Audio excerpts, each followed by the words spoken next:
प्यारे साथियों, अस्सलाम वालेकुम। कैसे हो? उम्मीद है कि आप सब हजरात खैरियत से होंगे। अल्लाह आपको ऐसे ही हंसता मुस्कुराता और खुश रखे। आज का किस्सा थोड़ा सा बड़ा है लेकिन बहुत मज़ेदार किस्सा है। आपको मज़ा आने वाला है, आखिर तक बने रहें। आपको अगर ये किस्सा अच्छा लगे तो कमेंट बॉक्स में ज़रूर अपनी राय दें। चलिए बिना टाइम वेस्ट किए आज के किस्से की तरफ बढ़ते हैं। प्यारे साथियों, एक बादशाह था जिसकी कोई बेटा नहीं था, 7 बेटियां थी। वो मजलिसें लगवाता था, मजमे लगवाता था और वहाँ पर लोगों से अच्छी अच्छी बातें सुनता था, उनको सवाल देता था। जो उसका सही जवाब दे देता था उसको बड़े बड़े इनामात से नवाजता था। एक रोज का किस्सा है कि उसने अपनी 7 बेटियों को अपने दरबार में बुलाया और कहा कि ए लड़कियों, ए मेरी बच्चियों, आज मैं तुमसे एक सवाल करने वाला हूँ। जिसका सवाल दुरुस्त और सही होगा मैं उसको जैसे सबको इनाम देता हूँ वैसे अपनी बेटियों को भी इनाम दूंगा। उसने बारी बारी तमाम लड़कियों से एक सवाल किया कि तुम बताएं कि तुम्हें ये जो ज़ेब ज़ीनत मिलती है, ये अच्छे अच्छे खाने मिलते हैं, ये अच्छा लिबास पहनने को मिलता है, ये किसकी बदौलत मिलता है? सभी लड़कियों ने कहा कि ए वालिद मोहतरम, आप इतनी बड़ी रियासत के, इतनी बड़ी सल्तनत के बादशाह हैं, हम आपकी बेटियां हैं, वाक़ियतन हमें ये आप ही की वजह से मैसर होता है। जब आखिर में जो सबसे छोटी बेटी थी, जब उसका नंबर आया तो उसने कहा, वालिद मोहतरम, यकीनन आप बड़ी सल्तनत के मालिक हैं, यकीनन आप बहुत बड़ी रियासत के बादशाह हैं, लेकिन मुझे जो ये नसीब होता है ये मेरी तकदीर की वजह से होता है। ये मेरे नसीब में मेरे खुदा ने लिखा है। मुझे आपकी वजह से ये रिज़्क़, मुझे आपकी वजह से ये लिबास नहीं मिलता। बादशाह को इस पर बहुत गुस्सा आया। उसने अपने सिपाहियों को हुक्म दिया कि इसको पकड़ो, ले जाओ और दूर जंगल में छोड़ाओ, जहाँ पर दरिंदे इसको चीर फाड़ करके ख़त्म कर देंगे। उसके सिपाहियों ने बादशाह सलामत का हुक्म सुनते ही उसको उठाया। लड़की बड़े इत्मीनान के साथ थी, उसके चेहरे पर कोई भी शिकन नहीं नजर आता था।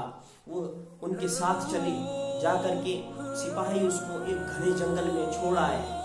जब वो लड़की पूरे दिन भूख प्यास में वहाँ तड़पती रही तो उसने सोचा कि कुछ लकड़ियाँ जमा कर लेती हूँ, उनको रात को जला लिया जाएगा, उससे कोई दरिंदा मेरे पास नजर नहीं आएगा, मुझे नुकसान नहीं पहुँचाएगा।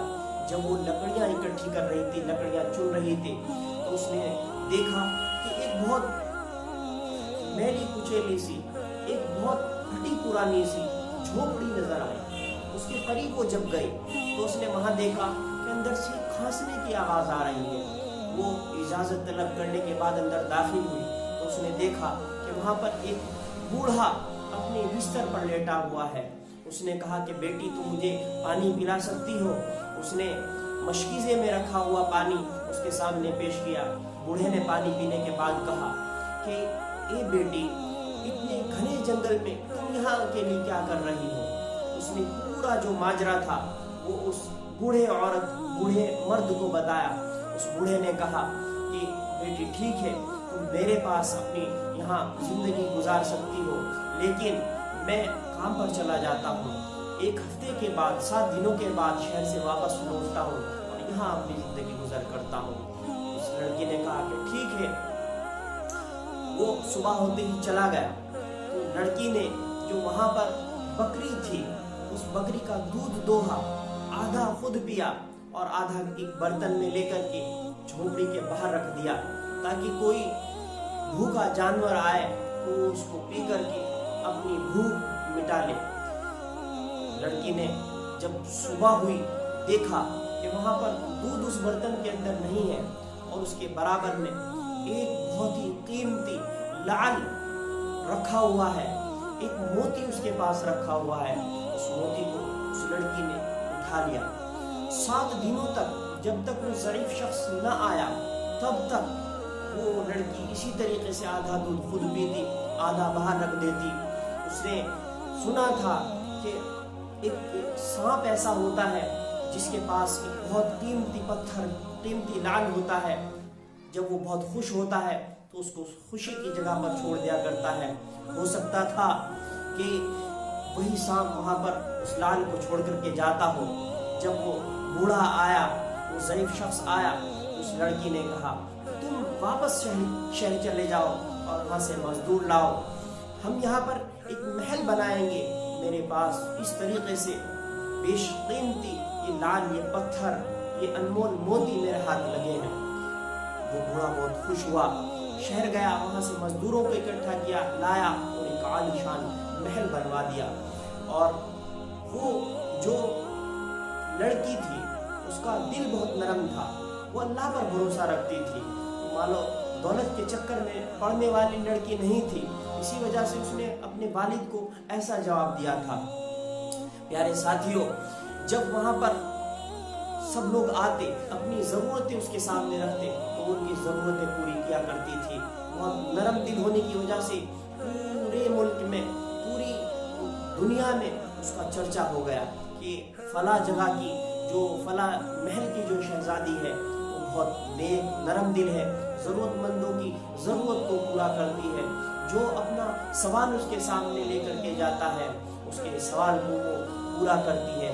ये बात जब उसके वालिद यानी उसके बादशाह को पहुंची, बादशाह ने कहा हम भी उससे ज़रूर मिलना चाहेंगे। उसने अपने वजीरों को भेजा कि जाओ और वक्त मुतय्यन करके आओ कि फला रियासत के, फला सल्तनत के बादशाह जो हैं वो तुमसे मिलना चाहते हैं। उस लड़की ने, उस शहजादी ने कहा कि ठीक है, फला वक्त पे उनको आने की इजाज़त है। वक्त मुतय्यना पर जब उसके वालिद यानी वो बादशाह आए और अपनी बेटियों को भी साथ में लाए, क्योंकि शर्त उसने लगाई थी कि अपनी बेटियों को लेकर के आए, वो ज़ेब ज़ीनत के साथ आए और अच्छे कपड़े, हीरे जवाहरात से उस तमाम उसकी जो बहनें थी वो हीरे जवाहरात से मुज़य्यन थी। वो जब उसके सामने आई उनकी बहुत अच्छी तरीके से मेहमान नवाजी की गई, उनकी तवाज़ुन में कोई कमी ना हुई।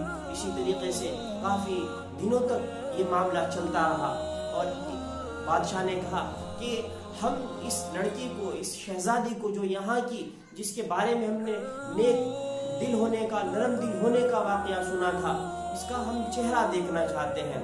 उसने कहा कि ठीक है, मैं तुम्हें चेहरा अपना ज़रूर दिखाऊंगी, लेकिन मुझे इजाज़त दीजिए कि मैं तैयार होकर के आऊँ। बादशाह की जो तमाम बेटियाँ थी उन्होंने मन ही मन में, दिल ही दिल में ये सोचा कि और कितना ज़्यादा ये तैयार होगी, इसके पास तो बहुत सारे हीरे जवाहरात मौजूद हैं, इसने तो बहुत अच्छा लिबास पहन रखा है, फिर इसको और ज़्यादा तैयार होने की, और ज़्यादा संवरने की, सजने की क्या ज़रूरत है। लेकिन वो मन ही मन में आपस में बातें कर रही थी। इतने में वो उनकी जो छोटी बेटी थी चली गई और जाकर के उस सल्तनत की जो वो लड़की थी वो जाकर के अपने वही पुराने कपड़े पहन करके अपने वालिद के सामने जब आ रही थी तो उस बादशाह ने कहा कि ये तो मेरी बेटी है, इसको तो मैंने जंगल में छुड़वा दिया था और सिपाहियों ने मुझे खबर दी थी कि उस जंगल में बहुत खूंखार दरिंदे रहते हैं, उसको चीर फाड़ देंगे, कुछ ही वक्त में उसका किस्सा तमाम हो जाएगा। फिर आखिर ये कहाँ से बच गई है, कैसे आ रही है? उसने आकर के सलाम किया और कहा कि वालिद मोहतरम, आपका मैं जितना भी शुक्र अदा करूं वो कम है।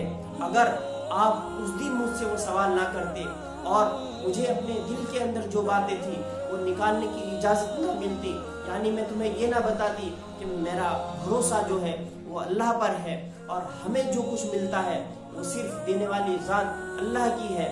मैंने जो लिबास पहन रखा था अभी वो भी उसी ने दिया था और ये जो लिबास है इसका देने वाला भी वही मेरा रब है। प्यारे साथियों, ये तमाम बातें उसकी बाकी जो 6 बहनें थी वो सुन रही थी। फिर उनको भी एहसास हुआ कि काश उस वक्त जब हमारे वालिद मोहतरम ने सवाल किया था हम भी यही जवाब देते, हम भी आज इतने बड़े महल के मालिक होते और ये जो बचे हुए कीमती पत्थर उसने उनको दिखाए वो भी हमारे पास होते। प्यारे साथियों, इसलिए अल्लाह पर तवक्कुल रखें और अपने दिल के अंदर ये ख्याल रखें कि ज़रूरी हमें अपने कामों पर ध्यान देना चाहिए, लेकिन तवक्कुल अल्लाह तबारक व तआला पर करना चाहिए। हम बड़े बड़े तिजारत कर लेंगे, हम बड़े बड़े काम कर लेंगे, लेकिन जब तक अल्लाह पर तवक्कुल नहीं होगा फिर हमें फ़ायदा होने वाला नहीं है। हम कोई भी तिजारत करें या एक जगह से दूसरी जगह पर जाएं, ज़रूर हम अपनी कोशिश से जाएंगे, लेकिन उसमें अल्लाह तबारक व तआला हमारे अंदर इतनी ताकत डालते हैं, अल्लाह तबारक व तआला हमारी तिजारत में बरकत डालते हैं। इसलिए तवक्कुल अल्लाह तबारक व तआला पर किया जाए। और ये तो एक किस्सा था, एक कहानी थी, आपको समझाने के लिए, आप तक बात पहुंचाने के लिए। प्यारे साथियों, उम्मीद है कि आपको ये किस्सा बेहद पसंद आया होगा और आप इसको आगे शेयर करना नहीं भूलेंगे, अपने दोस्तों तक पहुंचाने में इसको कतई हरज महसूस नहीं करेंगे। और अगर अभी तक आपने हमारे चैनल को सब्सक्राइब नहीं किया है तो हमारे चैनल को सब्सक्राइब करें। बहुत अच्छी वीडियो बहुत जल्द आपके सामने हाजिर लेकर के हम हाजिर होंगे। तब तक के लिए अलविदा। हमें अपनी दुआओं में याद रखें। अस्सलामु अलैकुम व रहमतुल्लाहि व बरकातहू।